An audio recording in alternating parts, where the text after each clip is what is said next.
Ito, panoorin natin. May congressman na naman nagpaliwanag kung bakit pumirma sa impeach BP Sara. Itong nakaraan, may isang congressman na pikon, tinapon yung mic, at marami pang mga nagpaliwanag.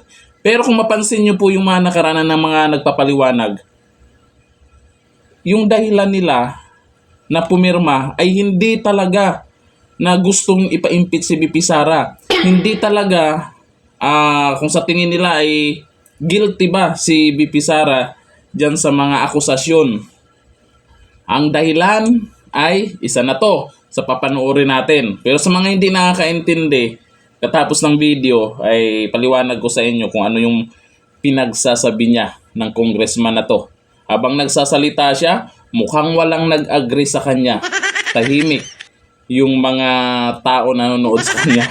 Ito yung video. Ako lang ipabot ka ninyo, no? Ako ang rason. Kaya siguro nang pamunta na sa ko, kung unsa sa lang ako ang rason, nganong nipirma ko sa pagpadala sa impeachment complaint sa ato ang BP Sara adto sa Senado, no? Ipuyog ko sa sobra sa 240 ka buok na congressman. Sa tibuok ka House of Representatives, 306 mi ka buok. 240 or almost 80% ni pirma sa pagpadala sa impeachment complaint ngadto sa Senado. Kaya Senado man ang muhukom.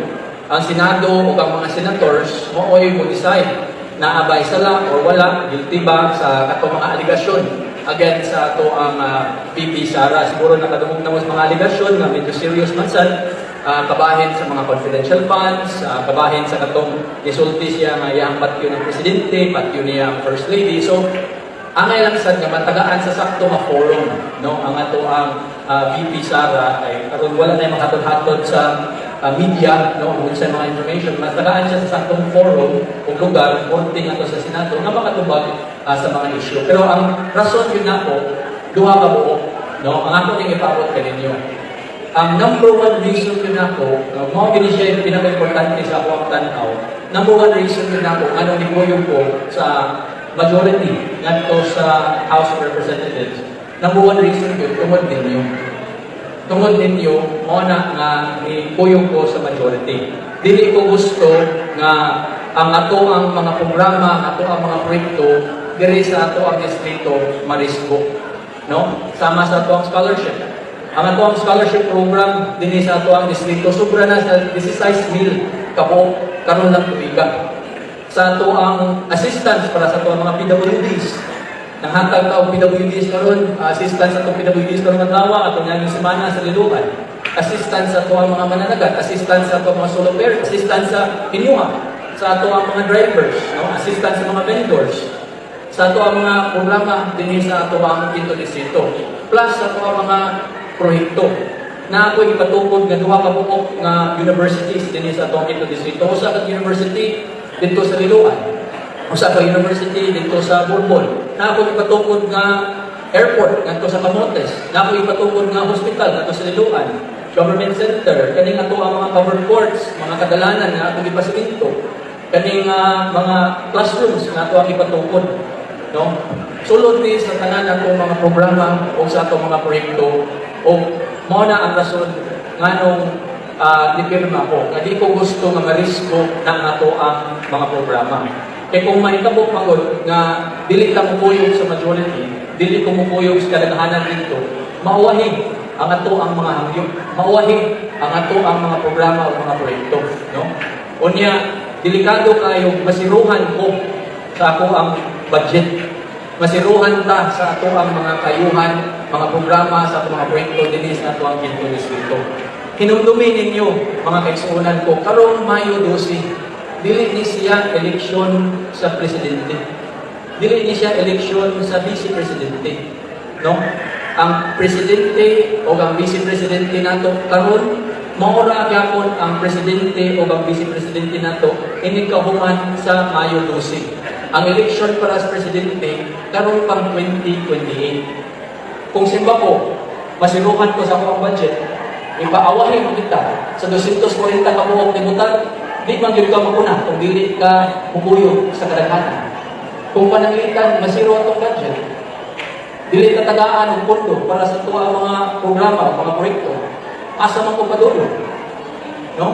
Magunsa man yung ato ang mga scholars na 16 minute kabuok nga nang yawan sila, no? Nag-expect sila na matagaan ang tabang ikan sa gobyerno aron nga makapadayon sila sa pag-eskwela.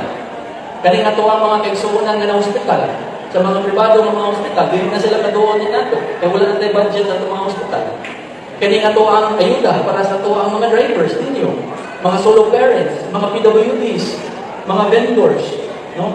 Kani mga projects natin ipatukod, nga mga pagpasimito sa kagalanan, bridge nga rin sa Katmon, sa mga classrooms, mga covered courts, asa mo pa doon? No? Di mo ko kaadto sa kanang nag-bash na ko karon sa social media. Di mo ko kaadto sa walang masuporta na ko. Di mo gani ko kaadto sa pagkatinuod lang sa Vice Presidente. Kay iduol pa rin atong 2023 na ngayon ko ang classroom, Deputy Secretary na siya, wala pa ganin siya kata. No? Aron nga dili ni marisgo ang tanan. Ako yung ihuna pero klaro. Muna ni kuyog ko sa majority. Kung pangutanon ko ninyo, no? Asa man ko mupili? Kinsa man akong pilion? Kamu, ang ato ang distrito, ang ato ang mga programa, mga proyekto, or ato ko sa national nga mga politiko. Asa man, kinsa man akong pilion? Ang pilion yun ako, kamu, ang ako ang distrito. Istoryahe. Ayun sa kanya, ay pumirma daw siya unang-una dahil doon naman magdesisyon daw sa Senado para maipasa doon sa Senado. Tapos, ay dahil daw sa mga programa. Ang dahilan, ang sabi niya, para sa inyo. Kaya siya pumirma dahil sa mga programa, ganito, ganyan. Dami, inaisa-isa niya yung programa na yun na sinasabi. Ang tanong, gusto din ba ng distrito mo or yung nasasakupan mo dyan na pumirma ka? Dahil lang sa sinasabi mong mga programa, baka mawala, di ba? Ibig sabihin lang doon, may kapalit. Di ba? Pag hindi kayo pumirma, wala. Kayo yung mapapahamak. Nangyari lang dito, wala kayong paninindigan kung ano yung katotohanan. Bago sana nangyari yan, planado na yan. Hindi naman biglaan yan. Maniwala kayo na hindi planado yan. Bago nyo ginawa yan, dapat tinanong nyo muna yung nasasakupan nyo, piperma ba tayo o hindi? Kasi pag hindi tayo piperma, mawala yung natin, yung ayuda. O kung sino yung mas maraming pumabor, ay doon ka. Kasi representatives ka ng lugar mo. Kung ano yung desisyon ng mas nakakarami. Kaya ang nangyari ngayon, kanya-kanya ng paliwanag po itong mga congressman na to. Kasi mag-e-eleksyon. Yun yung maling galaw nila ngayon.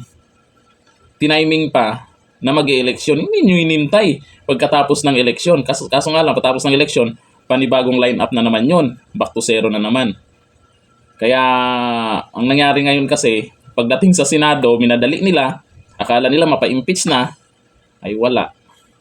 Sa susunod pa na mga buwan, kung saan matapos na yung eleksyon, matagal pa masyado. Tsaka hindi nyo alam kung si Speaker Martin Romualdez pa rin ay manatili sa kanyang pwesto dahil ngayon ay kaliwat kanan na po yung isinampang kaso sa korte, sa ombudsman tungkol dyan sa budget na questionable. Di nyo po masisi kasi alam nyo naman sa Visayas, sa Mindanao, solid ang Duterte dyan.